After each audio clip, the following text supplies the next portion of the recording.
Bienvenidas y bienvenidos a la última clase de este seminario sobre teoría del Estado. Bien, no olvidéis que las clases no sustituyen a las lecturas, las clases son ayudas, ¿no? Lo que buscan es de alguna manera incentivaros a que después leáis y poder ordenar estas miradas complicadas, ¿no? Difíciles, densas sobre el Estado. Bien, fijaos que hemos venido planteando que estamos en un momento de hegemonía neoliberal, donde la idea de la gobernanza está marcada por la idea de la gobernabilidad y que, como todos los conceptos políticos, la gobernanza puede caer del lado de la emancipación o del lado de la regulación. Y que hemos visto que, bueno, si toda la emancipación sometió a sospecha el pensamiento con Nietzsche, con Marx, con Freud, hoy en día tenemos que ser capaces de someter también a sospecha todo lo que se nos está presentando como avances que mejoran la vida de los individuos y la vida de nuestras sociedades. Hemos visto que el miedo se está convirtiendo en una categoría crónica, ¿no?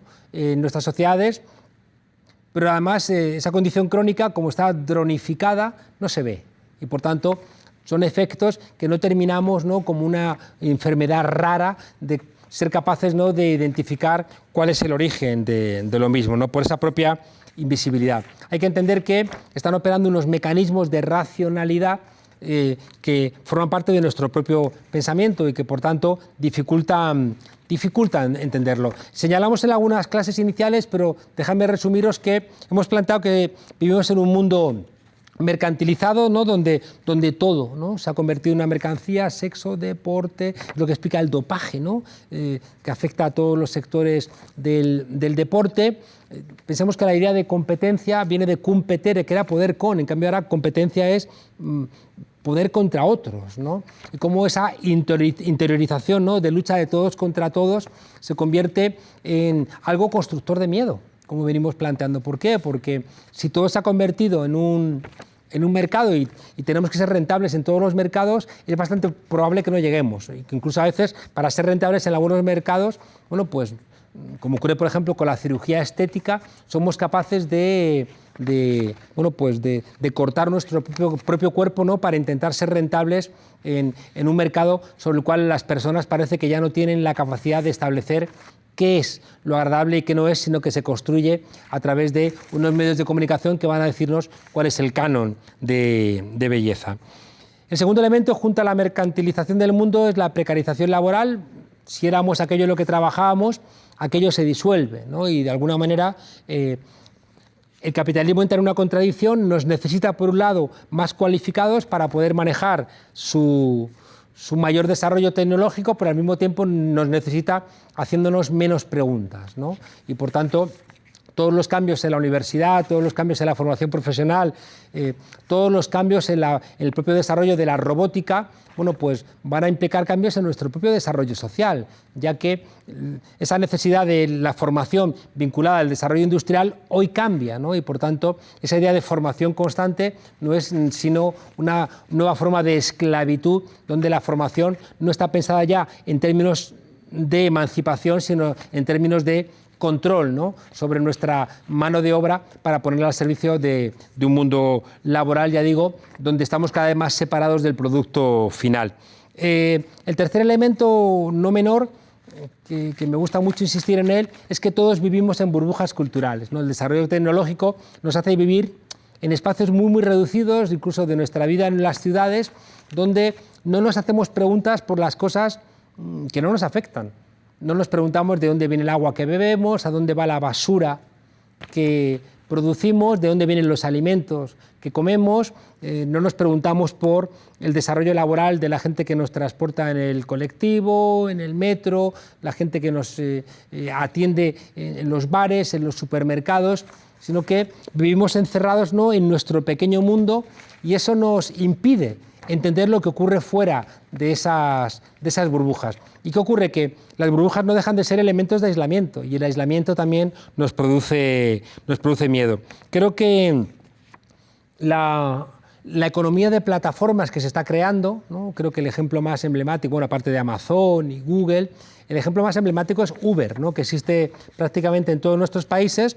Es un tipo de plataforma que se queda hasta con un 30% del beneficio del trabajador, que rompe un servicio municipalizado que está regulado en nuestras ciudades, como era el taxi, que cuando acaba con el taxi se considera dueño de poner las tarifas que quiera, que no paga impuestos en nuestros países, puesto que la sede está en Delaware y, por tanto, son plataformas ajenas a la construcción de esa base fiscal del Estado y que, sin embargo, nos construyen una mentira de que cuando nos montamos en un Uber nos sentimos como alguien que tiene chofer, sin darnos cuenta de que esa economía de plataformas, salvo esos 10 minutos donde en ese transporte nos sentimos, ya digo, como ricos, que manejan un chofer, las otras 23 horas y 50 minutos del día, nosotros vamos a ser los choferes, ¿no? De esa lógica donde los derechos de los trabajadores desaparecen, ¿no? El cuarto elemento es lo que llama un autor italiano, llama el hombre endeudado, ¿no? Es decir, que hemos mantenido nuestra capacidad de consumo al haber bajado tanto los sueldos solamente endeudándonos, ¿no? Y por tanto eso nos genera un problema porque estamos endeudados con mafias. La economía financiera es capaz de hacer lo que Solón abolió en la Grecia clásica, que era abolir la esclavitud por deudas. Hoy hemos podido escuchar en la crisis griega a Wolfgang Schäuble, el ministro de Economía alemán, plantear que daba igual lo que hubieran votado los griegos, tenían que pagar las deudas, aunque eso supusiera un descenso drástico de la esperanza de vida de los griegos, muerte de mucha gente, enfermedades de niños, fallecimientos prematuros de ancianos, muchos suicidios. Es decir, que el modelo neoliberal recupera cosas que el mundo antiguo había sido capaz de abolir. Y esta condición de endeudamiento se convierte, ya digo, en una de las trampas de la democracia, porque estamos endeudados con mafiosos capaces, ya digo, de rompernos las piernas o pegarnos un tiro en la cabeza si no cumplimos una deuda que ya hemos pagado repetidas veces, pero que la propia lógica acumulativa la hace crecer incesantemente y generar como único horizonte de solventarlo pues la quita de la deuda, es decir, el llegar a un acuerdo donde se reconozca que es imposible pagar esa deuda y que por tanto hay que suprimirla. Es también muy importante añadir, por esto que decíamos en clases anteriores del capitalismo por acumulación, las guerras se están convirtiendo en un espacio común.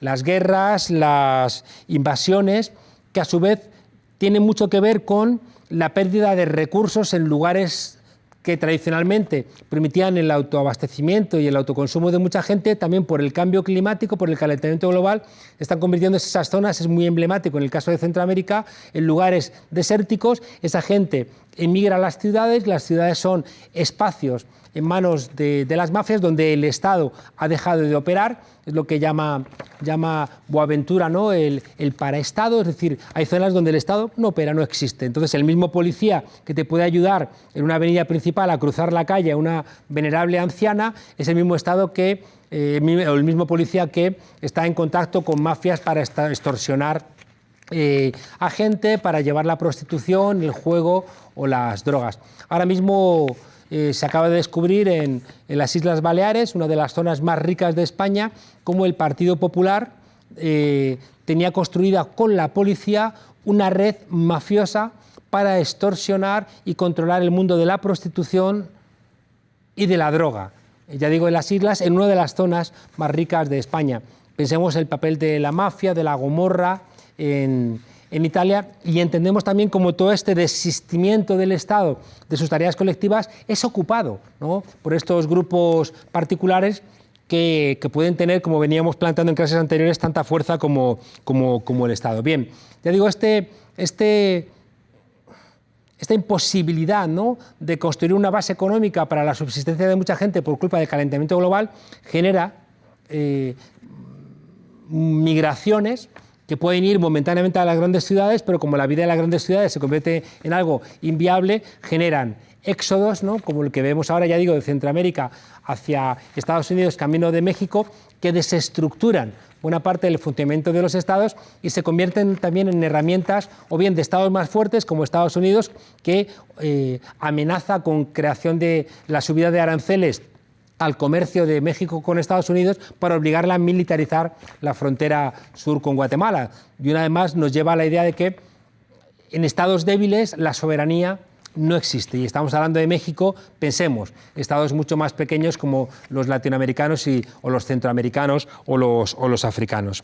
Al final, ese horizonte que se había construido de clases medias se convierte en lo que se dice en broma clases a medias, es decir, que la caída de la conciencia obrera y sindical no ha permitido luchar, ¿no?, contra este desmantelamiento de los compromisos del Estado con su ciudadanía y que, por tanto, bueno, pues hace que la gestión emancipadora de los Estados en la última fase del siglo XX sea muy deficiente. Y eso afecta generalmente a la izquierda, que es la que ha hecho valer el papel del Estado. Si uno mira la gestión de la socialdemocracia, bueno, pues se da cuenta de que la burocratización, la falta de atención medioambiental, el paternalismo, la propia caída de productividad en los 70s, bueno, hacen de la gestión socialdemócrata algo, de alguna manera, que genera nostalgia en un pequeño paréntesis de tiempo, pero que no es real porque, como hemos venido viendo, es imposible este regreso al pasado. O la gestión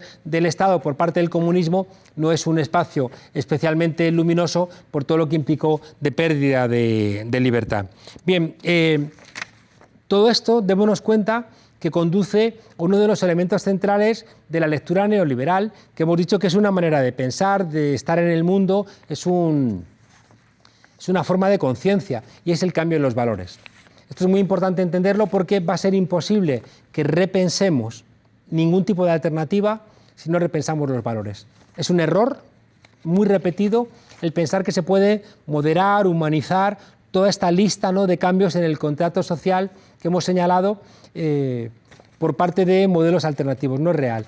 Si no cambian los valores es prácticamente imposible que cambien las posibilidades de transformación, sobre todo porque cuando se opera en el Estado, cuando la izquierda o los sectores progresistas se hacen con el aparato del Estado, hemos visto que la única posibilidad de cambiar las cosas es con empuje, con impulso popular. Y en ausencia de ese impulso popular, los cambios son muy difíciles porque las presiones que reciben los gobernantes son muy fuertes y si no está esa presión popular es mucho más fácil que la cadena al final se rompa por el eslabón más débil, que es el eslabón popular. Decíamos que démonos cuenta de la ruptura de lo que estamos enfrentando, ¿no? La ruptura de los bienes públicos, ¿no?, la sanidad, la educación, el transporte. Hemos visto la sustitución de la democracia por la eficacia, con ese vaciamiento de la creación de una ciudadanía madura, capaz de enfrentar sus propios retos y responsabilidades, la quiebra de la confianza de la ciudadanía, que se siente perdedora en vez de sentirse despreciada por ese tipo de comportamientos. Hemos visto la privatización del conocimiento y la sustitución del conocimiento por el entretenimiento. Es decir, lo de las plataformas de Netflix, HBO, etcétera, se está convirtiendo en un espacio, ya digo, del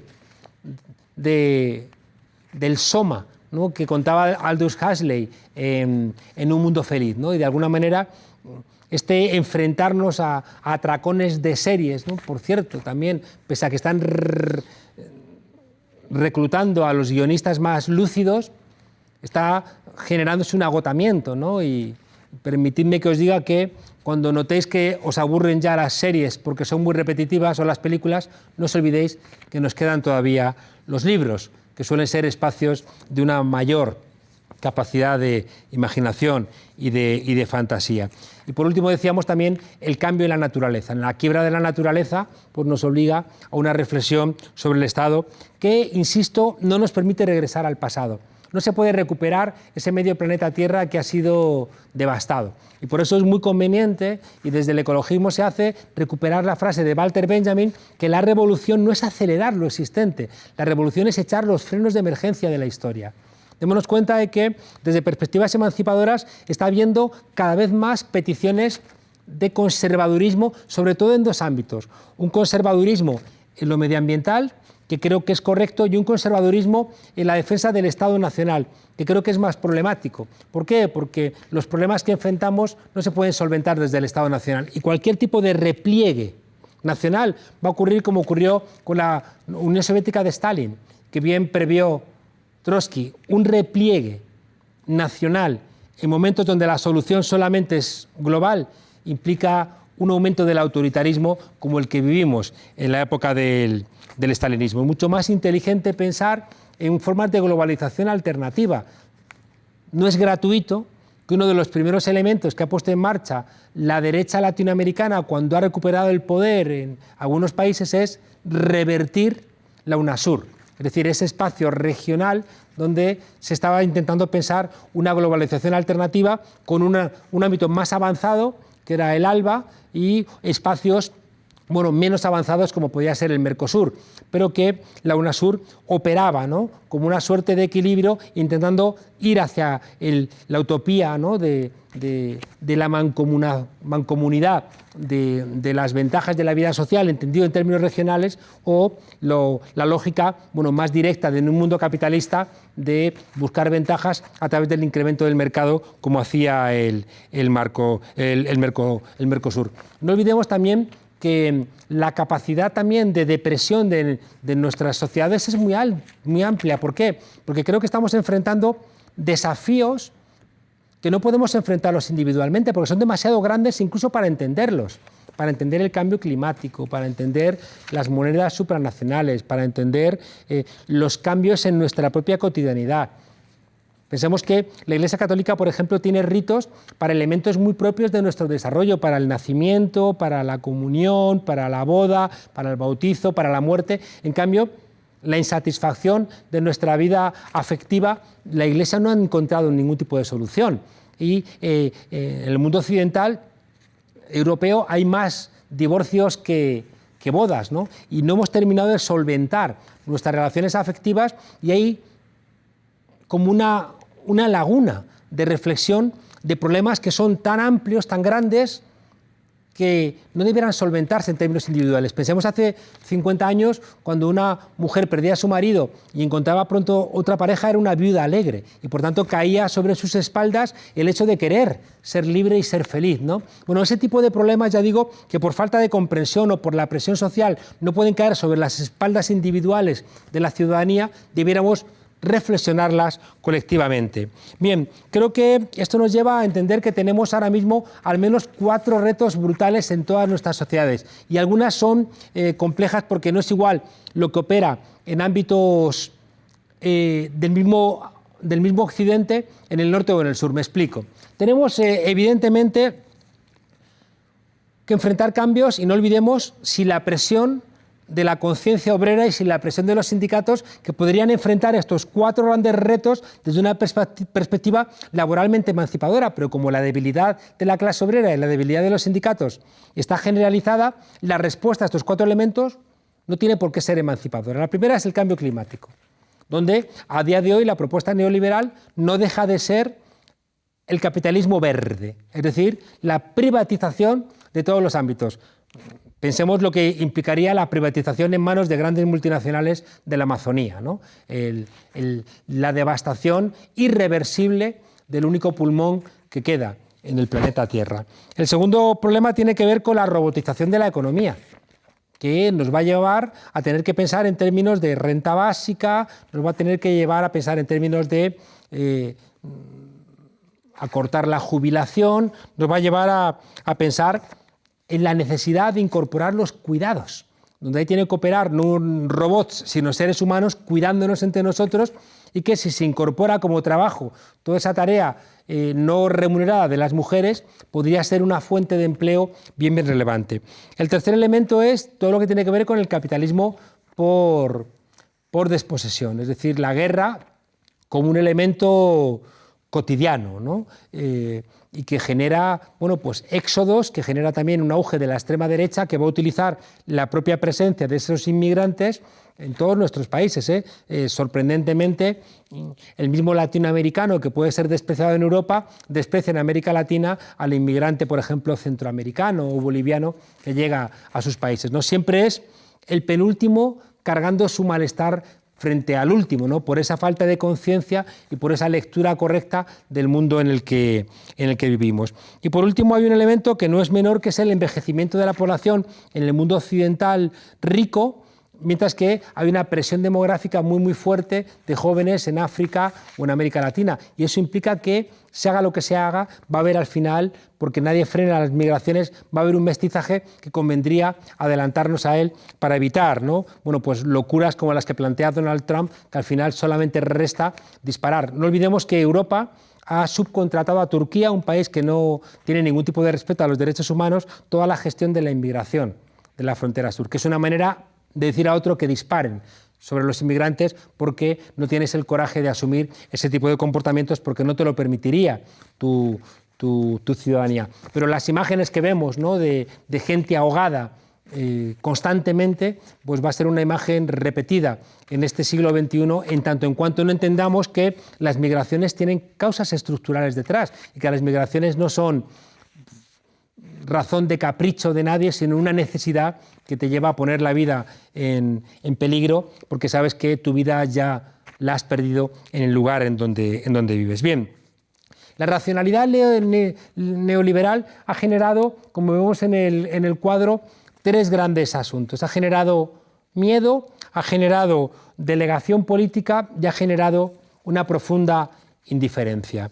Y creo que es muy importante entender que para revertir eso tenemos que encontrar cuáles son las fórmulas más concretas. Yo creo que para luchar contra el miedo hay que generar una pasión superior a la que te genera ese miedo. Eso es algo que han demostrado los neurobiólogos.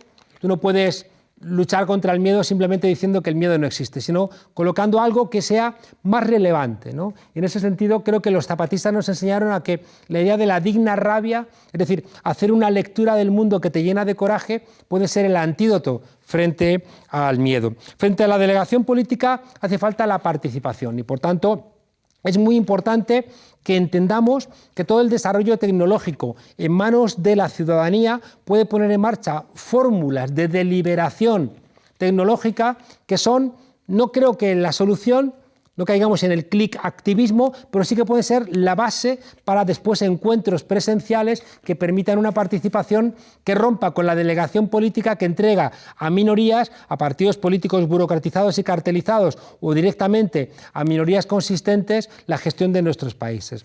Y por último, frente a la indiferencia, una indiferencia que se construye, ya digo, a través de la conversión del conocimiento simplemente en entretenimiento, a través de la dronificación del control, a través de la interiorización del miedo. Creo que es muy importante desarrollar toda la idea del compromiso. Creo que frente al consumismo, ¿no?, como la gran religión que consigue el modelo neoliberal, tenemos la obligación de establecer utopías alternativas. Pensemos que el modelo neoliberal tiene su utopía, mientras que la izquierda no tiene su utopía.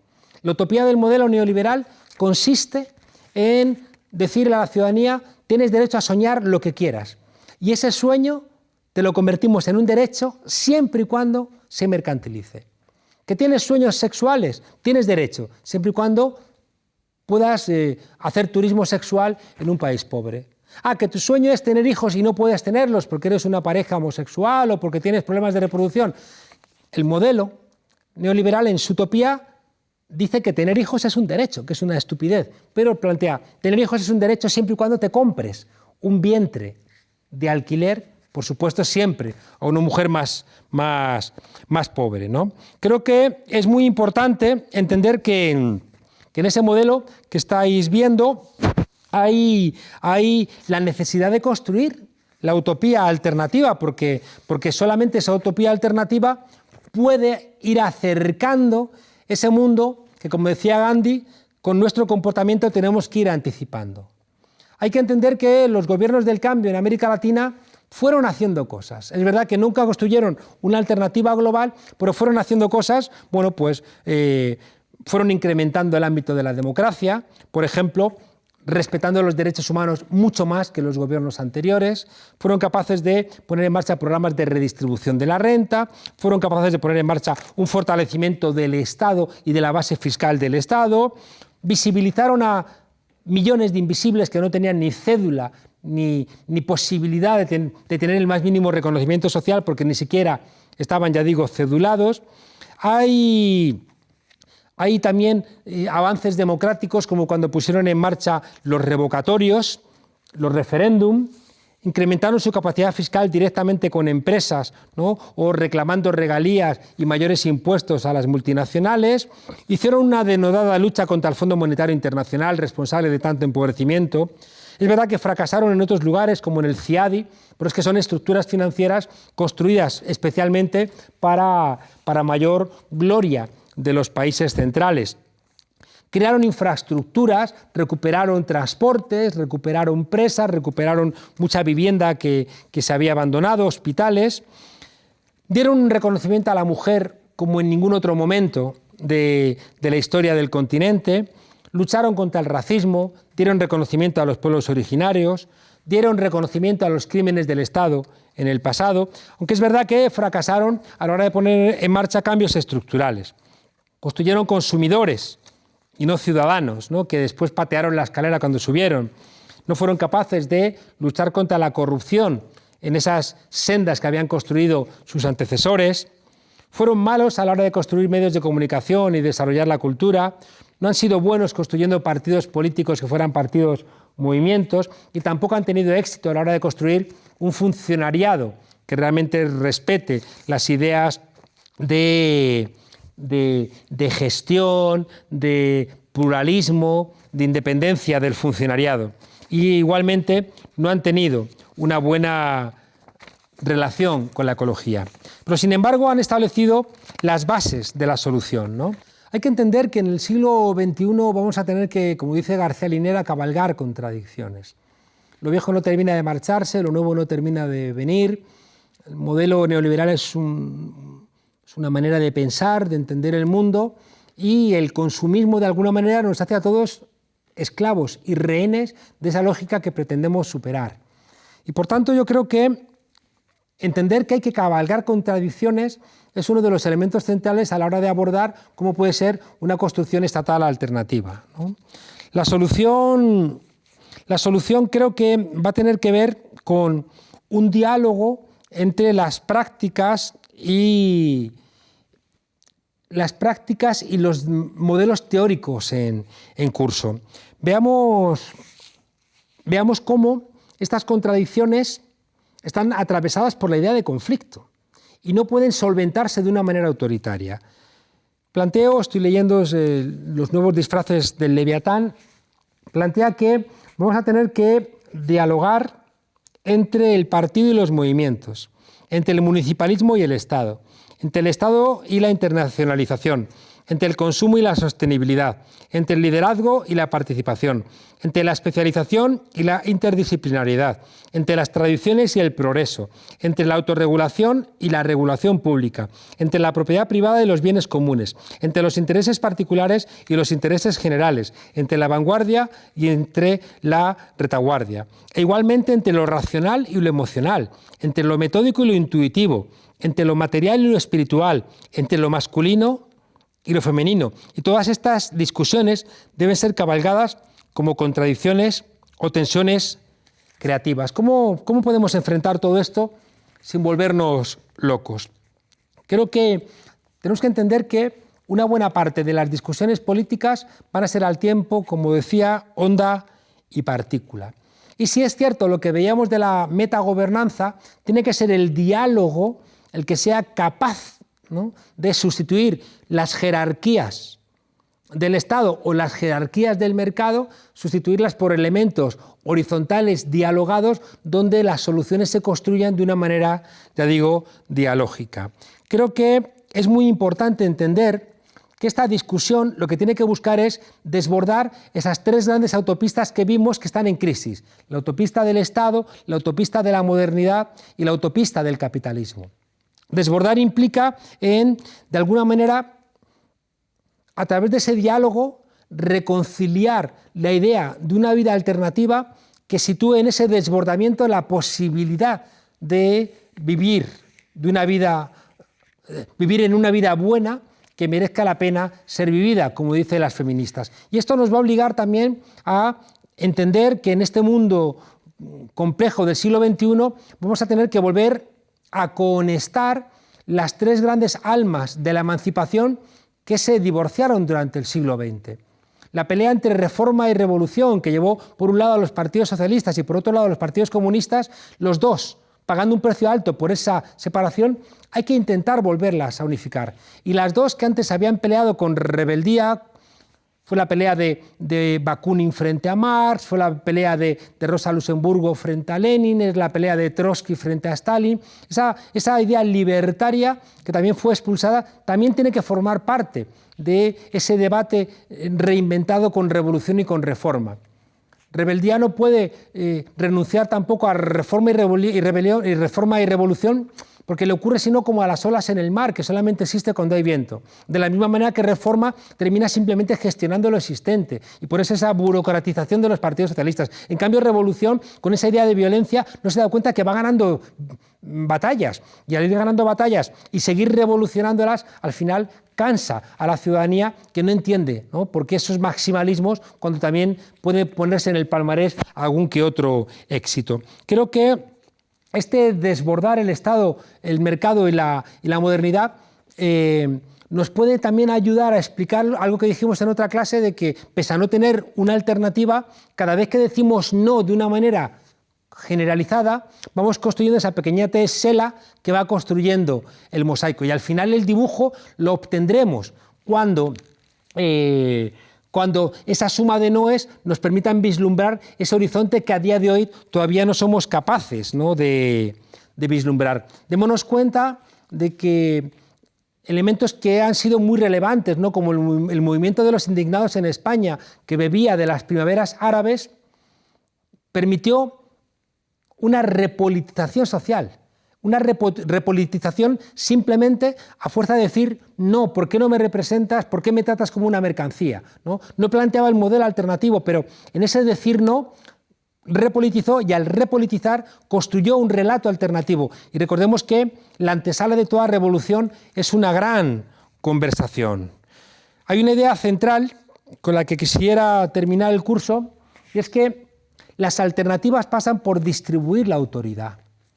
Hay un ejemplo que os lo entregamos en una de las lecturas, que está incorporada aquí en el Disfraces del Leviatán, que es una experiencia que ocurrió en el norte, en el País Vasco, donde cuando empezó la paz, después de que ETA dejara la lucha armada, ganó una coalición de partidos de la izquierda abertzale, Bildu, en Guipúzcoa, y la responsabilidad de lo que sería como el Ministerio de Igualdad le correspondió a una independiente que puso en marcha una idea que creo que resume buena parte de lo que he querido contaros en este módulo. Durante un año dedicó los recursos del Estado a organizar a la sociedad civil feminista, a organizar a las que estaban organizadas, a las que estaban desorganizadas, a las que tenían miedo porque había ganado una fuerza política de izquierdas, a las que estaban disconformes porque querían ir más rápido porque ya estaban concienciadas. Un año entero bajando recursos, viajes, fotocopias, libros, reuniones, videos, para organizar a esa sociedad civil y darle confianza. Y una vez que había generado esa base de confianza, las reunió y les dijo: ¿por qué no os constituís en un organismo autónomo donde vosotras tengáis la presidencia y yo, como ministra, voy a tener la vicepresidencia? Fijaos que lo que significa que es el Estado desbordándose a sí mismo, el Estado organizando a la sociedad civil y empoderándola para que tome decisiones. La tarea de la vicepresidencia era algo esencial en la comprensión del Estado, que es organizar los adentros del Estado y los afueras. Una vez que estuvieron organizados y tenían su propia presidencia, les dijo: ¿por qué no ponéis en marcha la norma foral de igualdad, es decir, la ley de igualdad para Guipúzcoa? Y se pusieron en marcha. ¿Qué ocurría?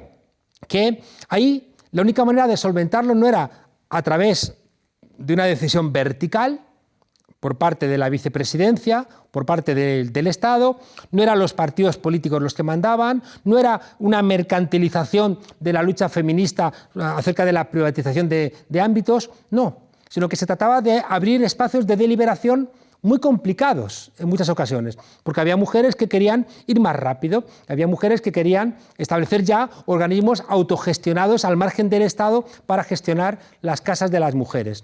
Y desde la propia organización se les decía, igual eso es ir demasiado rápido. Otros, en cambio, querían ir más despacio.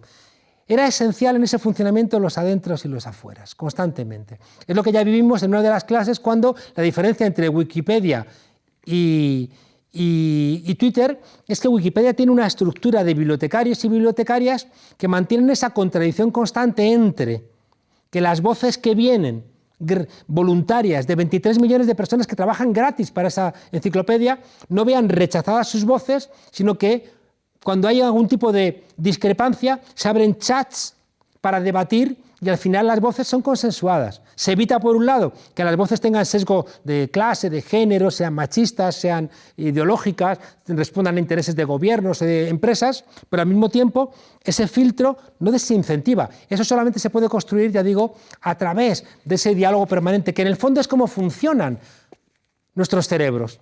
No hay ninguna neurona que sea la CEO, que sea la jefa de nuestro cerebro.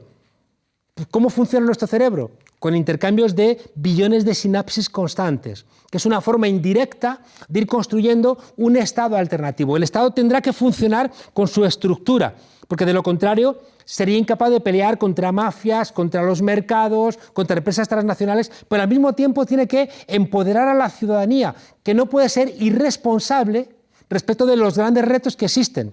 Porque si no ocurre lo que ocurre a menudo con las propuestas alternativas, que se encargan de factores muy, muy pequeñitos y no se encargan de los grandes elementos del Estado. Y al final dejamos el Estado a los que pueden o quieren o saben pensar la totalidad de nuestras sociedades. Al final, este elemento construyó la ley de igualdad en el País Vasco, claro.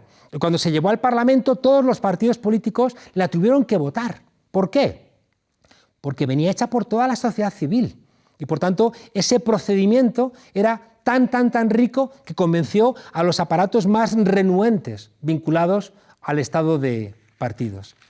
En el fondo, todo esto que estamos planteando lo resumió García Márquez cuando una vez contaba él que le había salvado la vida. Una vez que iba a cruzar leyendo distraído, casi le atropelló un camión, le gritó un cura, cuidado, entonces el hombre se echó hacia atrás y por unos milímetros no fue muerto y García Márquez le dijo al cura, me ha salvado usted la vida, y el cura al parecer le contestó, no, le han salvado a usted las palabras, ¿no? Las palabras son un campo de batalla que nos van a ayudar a pensar todas estas cosas. Pensemos que Donald Trump pone un tuit y cambia el eje del mundo. Nosotros, quizá de manera más modesta, tenemos que consultar el diccionario. Tenemos que consensuar las palabras, porque sin estas palabras consensuadas no vamos a entender nuestro mundo. Vamos a entender la necesidad del Estado. Vamos a entender que el Estado es parte del problema y parte de la solución. Vamos a entender que el Estado tiene sesgos, que los Estados los heredamos, que el Estado tiene selectividades estratégicas, que el Estado tiene una parte profunda escondida, que el Estado al mismo tiempo puede ser penetrado por mafias, puede ser penetrado por paramilitares, pero que al mismo tiempo puede ser también ocupado por sectores populares que, sin abandonar la calle ni la tensión, pueden convertir al Estado, en virtud de la correlación de fuerzas, en sitios más luminosos. Creo que al final tenemos que recuperar elementos, ¿no?, que en algún momento fueron esenciales en la construcción de la emancipación, y uno de ellos tenía que ver con hacer buenos diagnósticos. Estamos en una encrucijada, y en las encrucijadas, donde si te equivocas de dirección, cada paso te aleja más de donde ibas, en las encrucijadas es donde tenemos que hacer el esfuerzo intelectual para no equivocarnos. Es lo que he pretendido hacer en este seminario. Recordad que os he planteado que no podemos sustituir a los libros. Hemos planteado que vamos a trabajar con el libro de Bob Jessop, El Estado pasado, presente, futuro, el libro también mío de los nuevos disfraces del Leviatán, El Estado y la era de la hegemonía neoliberal. No os olvidéis de Boaventura de Sousa Santos, uno de los más grandes pensadores, y de Álvaro García Linera, que es uno de los más grandes pensadores que además ha tenido la virtud de cruzar todo su pensamiento con la práctica como vicepresidente del Estado Plurinacional de Bolivia. Ojalá el esfuerzo os haya merecido la pena y ojalá sigamos en contacto. Muchas gracias y un fuerte abrazo a todas y todos.